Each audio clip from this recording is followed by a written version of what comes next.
Hello everyone and welcome to a really awesome and really complicated game from the final round of the Women's Chess Olympiad 2022. It is a game between first board for Ukraine, Mariya Muzychuk, and first board for Poland, Alina Kashlinskaya. And like I said, it's a really complicated game. It will make your head spin, and of course there is quite a lot to enjoy about it due to that.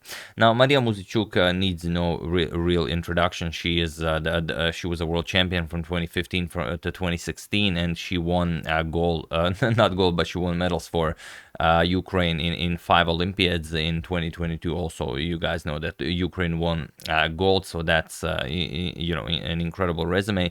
And Alina Kashlinskaya, she is the 2019 European chess champion, European women's chess champion, and also a very strong chess player. She has bears the title of international master and a women's grandmaster. So that's a little bit of an intro, but the game is what we are really here to see. So let's dive into it, as there is so much to enjoy in this game. So I apologize for showing a few variations too many. Mariya Muzychuk has the white pieces, and she opens with e4. And I forgot to mention, both of them have had an incredible tournament, only losing one game each, winning most of their games and drawing some. So here, pawn to e6, we have d4, d5, knight to c3, and the bishop to b4. A bit of a variation of the French, so nothing out of the ordinary here. We have e5, and now usually we only see pawn to c5 here. This is pretty much an automatic, but here Alina goes knight to e7. It's the second most popular option, and it allows white to to maybe rush things, maybe go over too quickly. Point is, if you go for the standard queen to g4, which is a move that you usually play in such lines, black can now reply with c5, and now the standard queen captures on g7 is no longer an option because rook g8, and now after you capture on h7, there's pawn captures on d4, and now what do you do about the knight? You can play a3, of course, saying, okay, you capture my knight, I'm going to capture your bishop, but then queen a5, let's say, and now you have to give up your rook. You can only play a captures on b4, queen captures on a1, and already black is much better here. So it's a little bit different than going c5 right away, and many things are possible here. So here we have a3 by Muzychuk. This is the best way to play this, and the most common one. Bishop captures, pawn captures, and now pawn to c5, and only now queen to g4. Instead of queen to g4, which is by far the most played here, you could also go h4, a4 is possible, knight to f3 is possible, but she continues in the absolute main line, queen g4, and now queen to c7. Preparing c captures on d4, putting pressure on the center here. Now queen captures on g7, attacking the rook, rook to g8, and queen captures on h7. So this is all very standard theory of this poison pawn variation of the Winawer, and if you don't know exactly how to play it, you will get crushed with white and with black. So be very careful if you decide to ever play this. C captures on d4, and now knight to e2. Of course, here if you recapture queen to c3 check, just picks up the rook. So I know you guys weren't considering that. Knight to e2 now, defending the c3 pawn, and here we have knight b to c6, just continuing development. You might think, but why not capture this e5 pawn? It's so it's literally inviting us to capture it. The problem is, if queen captures here, now c captures on d4 is incredibly strong, as by playing knight to e2 you also control the f4 square, and now bishop to f4 is coming. So this is very unpleasant for the black queen. If queen goes back, queen d6, queen c7, we can just attack it, bishop to f4. Now if you capture on c2, of course we have rook to c1, then black has all sorts of problems. So best for black is to play something like queen a5 check. We're gonna block with the bishop. Once the queen moves, now we play c3, and it seems like black achieved something, but not really. For example, knight b to c6, we're going to play knight to g3 to cover the g2 pawn, and after bishop d7, we're going to play rook to b1 as the queen guards the b1 square, and it is all white in this game. Queen c7, bishop to b5, we nicely develop. After black castles, now we can play queen captures on f7. let's say rook d to f8 goes after the queen, queen h5, now let's say knight to f5, and we're just gonna castle, knight to d6. It's, you know, both of them are playing, but white is up 2 pawns, so unless you really mess up something, you are gonna win this, no questions asked. So that's the problem of capturing the e5 pawn. I'm sure you had this position many times, and you were like, you know, what to play here, that's something you don't play. So knight b to c6, this is the absolute strongest, and now f4, and here we have d captures on c3, showing that she is not afraid. Bishop to d7 is just the safer option, you know, just really preparing to castle quickly, but d captures on c3, she says I'm here to fight. And okay, queen back to d3, now preparing to pick up the d3 pawn, and here again bishop to d7 most common, she goes for d4, really challenging Mariya Muzychuk to see if she knows her lines. And okay, knight captures on d4, now you have to trade. If you don't trade knight b5, knight to d6, black just gets destroyed, so knight captures on d4, queen captures, and only now bishop to d7, preparing to put the bishop on c6, and then you have a whole lot of pressure on the white's king side. So rook g1, and now knight to f5, attacking the queen here, queen to f2, adding a defender to the g2 pawn, and now queen to c6 first. Preparing queen to d5, a very nice centralizing move, and only then the bishop will go to c6. And bear in mind, we are already at move 16, and this is all standard theory of this poison pawn variation of the Winawer. Bishop to d3, and now queen to d5. Preparing bishop to c6, and now this position has been reached many times. The most played move here is rook to b1. It's been played in a game between Leko Petra and Fabiano Caruana. It's been played in a game between Duda and Bartel. It's been played in a game between Ganguly and Chulman. All of these games have ended in a draw, but instead of rook to b1, we have bishop to e3. Now, when you talk about preparation, rook to b1 and bishop to e3 are both kind of equally valued by the engine, so it's I guess it's a matter of taste, but bishop to e3 is what Muzychuk decided to play here. So let's see how the game continues. Knight captures on e3, we have queen captures on e3, and now rook captures on g2, grabbing that g2 pawn, winning the pawn back. Now the material is equal. Rook captures, queen captures, and now the very important bishop to e4. Now you can see that the king covers f1, queen covers g1, bishop covers h1, so you don't have any checks. You don't have a way of maybe picking up the rook on a1. So queen captures on h2, and now we have queenside castles. You could also go for bishop captures on b7, but then you give black counterplay, and that's no way to push for any advantage. Queenside castles is the way to go. But this makes the game incredibly complicated. Bishop to c6, of course not allowing bishop captures on b7.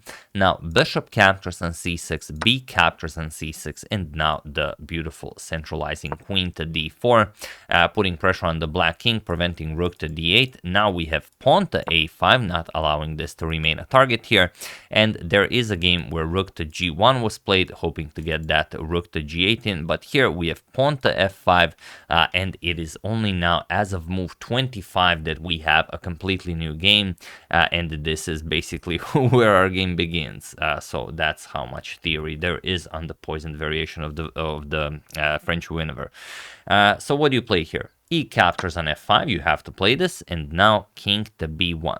King to b1 is an incredibly important move because it prepares king to a1. Once the king reaches the a1 square, it is incredible how safe the white king here is. The problem is if black plays something like rook to b8 check, and I mean, who amongst us would not play rook to b8 check here? You would play this in bullet blitz. I mean, you play this whatever you play. The problem is after the king moves king to a1, black is just lost. Now the rook is incredibly vulnerable here. Let's say you play queen captures on c2, want to checkmate the white king. We just play queen to d7 check, king f8, and now of course queen to d6 with check, and that's it. The rook is either falling with check, or if you go to g7, then you are getting checkmated. Rook to g1 check, king here, and now of course we play really whatever. We can even capture the rook as we cover checkmate here. So regardless of what you play, you are winning here. And another thing, after king to a1, okay, black doesn't have to capture on c2. You could also play something like rook back to a8. Again, it's insufficient. Just queen d6, now threatening queen captures on c6, and there is nothing you can do. So king to b1 was an incredible move, also just baiting that rook to b8, which is completely unplayable. So here we have king to f8. This is the absolute best way to defend, and now queen to d6 with check. And this is how complicated this entire variation is. Imagine this: king to g8 is losing for black, and king to g7 is just a very, very pleasant position to play for black. I mean, which is incredible if you just look at this position. And I will show you why. Because after king to g7, which was not played in the game, or rather, I'm not going to show it to you. I'm just going to tell you that king to g8 was played, and now you should pause the video and win the game for white while I give you a couple of seconds.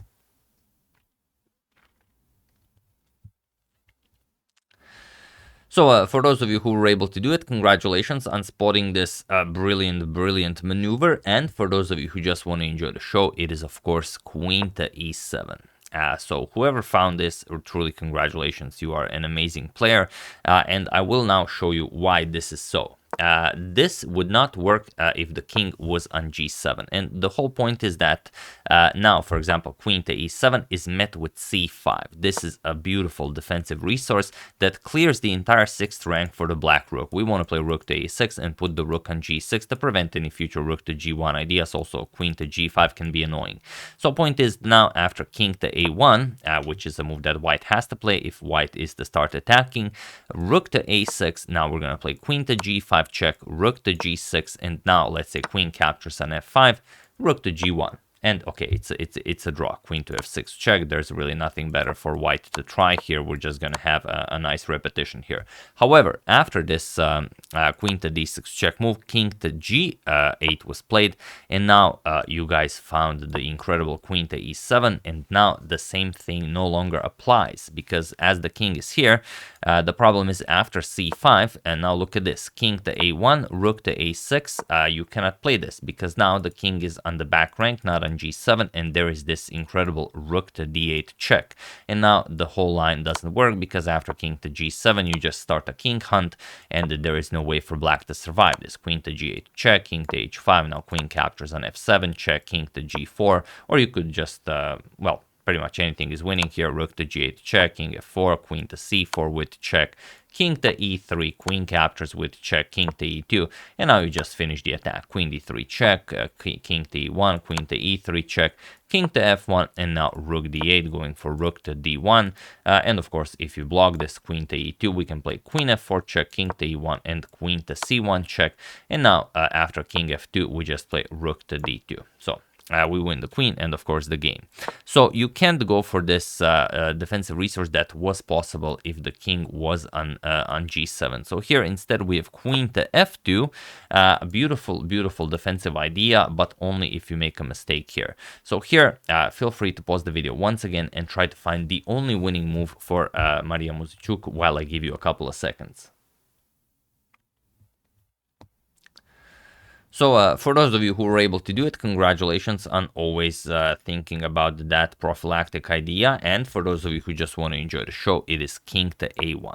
That's the way to play it, and this is what Muzychuk played. And now there is really nothing for Alina to try. Point is, if you don't play this, if you try anything else, let's say you try e6, which is kind of the whole point, then just queen b6 check. And what do you play? If king here or king here or king here, doesn't really matter. You just get checkmated. So that's the problem. So king to a1, incredibly strong in that position, which was played in the game. Now comes queen to g2, but it doesn't help. Now e6 just blasts through, and that's it. F captures on e6, queen captures on e6, king to h8, and now queen captures on f5 with check, and the black king is now completely vulnerable. There's no way to go after the white king. Rook to a7 was played, trying to add another defender to the 7th rank, but now rook to d8 with check. Whatever you play, you get checkmated somewhere else. King to g7, queen to f8 check, king to g6, now comes rook to d6 with check, and it was in this position on move 35 that Alina Kashlinskaya resigned the game, as there is nothing more to be done here. Once you play a few more moves, king g5, just queen g8 check, you can pick up the black queen, and of course black will resign here. So incredible game. You can see 25 moves of known theory, and then you know, such incredible decisions had to be made here. Basically, what's incredible about this is that after we had the completely new move with f5, basically only this is one move, this is two moves, and this is three moves. So after known theory, it only took 3 moves to get a completely winning position for Mariya Muzychuk, which is often the case when you play these exhausting engine lines. I don't know if you guys remember that game between Shakhtar Mamedyarov and Anish Giri, where they played like 23 moves of known theory. Then Mamedyarov like made the first move out of his head, and then you know, he was just minus 50, and you know, Anish won the game. Or maybe it wasn't Anish. I'm pretty sure it was Mamedyarov and someone else. But yeah, it's what happens when you play these really long exhausting engine lines. It's very easy to go wrong. And I mean, who would think that king to g7 is the way to go, and king to g8 just loses the game? But when you are the one defending, I've learned that often going forward is the you know, correct way to defend. And you know, sometimes when you're defending, when someone is coming at you, maybe keep this in mind. Maybe instead of, you know, just you know, sticking to that back rank, maybe just go forward, and good things might happen. You could also maybe you know, get the rook into the game this way. So anything is possible. But yeah, really awesome game by Mariya Muzychuk, taking down Alina Kashlinskaya, and also this means that Ukraine won this match, and also they won the entire thing. So Ukraine are the winners of the Women's Chess Olympiad, defeating Poland 3-1. Mariya Muzychuk defeated Alina Kashlinskaya. Anna Muzychuk defeated Monika Sochko. Ushenina defeated Kolbasa, who had an incredible tournament. Olivia Kolbasa had like 10 out of 10. I mean, it was an incredible run. She completely out-Gukashed the Gukash, and then in the final round she lost to Ushenina, and also Malitska lost, or Malitska drew her game against Buksa in the on board 4. So it was really an incredible final round. These are the standings of the Women's Chess Olympiad, so you guys can see what's what. Ukraine tied with Georgia with match points. You can see both of them 18 points, but Ukraine better additional criteria, 30.5 to 29. Then with 17 points, we have United States of America, India, and Kazakhstan. It was very heartbreaking for India not to win one of the 3 places, as they well, they were sort of the clear winners for the entirety of the Olympiad, and then in the final round things just didn't go their way, and they missed out on you know, on the podium. Then with 16 points we have Poland, India 2, Azerbaijan, Bulgaria, Germany, Armenia, Hungary, Serbia, and Slovakia. With 15 points we have Mongolia, India 3, Lithuania, Czech Republic, Netherlands, and so on. So those are the final standings of the Women's Chess Olympiad. So yeah, really a tough fight, really an incredible game. You can see that if you really don't know your stuff when you play this Winawer variation, I mean, I've played it with white, I've never played it with black. I'm not, you know, I've never tried learning it with black, but you know, when you play it, it really, you know, can go either way, because it's so sharp, so aggressive. So I mean, it's an incredible opening. But yeah, that's the game. Hope you guys enjoyed it. Really wild stuff. I mean, 25 moves of known theory. I can't really remember when was the last time we had that. But yeah, congratulations to Team Ukraine on winning the Women's Chess Olympiad, and well, we'll see what will happen, as the next Olympiad will be in Uzbekistan, as FIDE already announced it, in 2026. So yeah, once again, really hope you enjoyed this. I would like to thank Michael Colbert, Chess Connects Us, Kissing, Kathleen Altia Cashman, and Robert Arathun for a contribution to my channel. Thank you a lot. I really appreciate it. As usual, you can check 2 of my previous videos here. Thank you for watching, and I will see you soon, continuing to check up on your wonderful suggestions until the start of the big Miami tournament. So thank you all. I'll see you soon, and have an excellent rest of your day.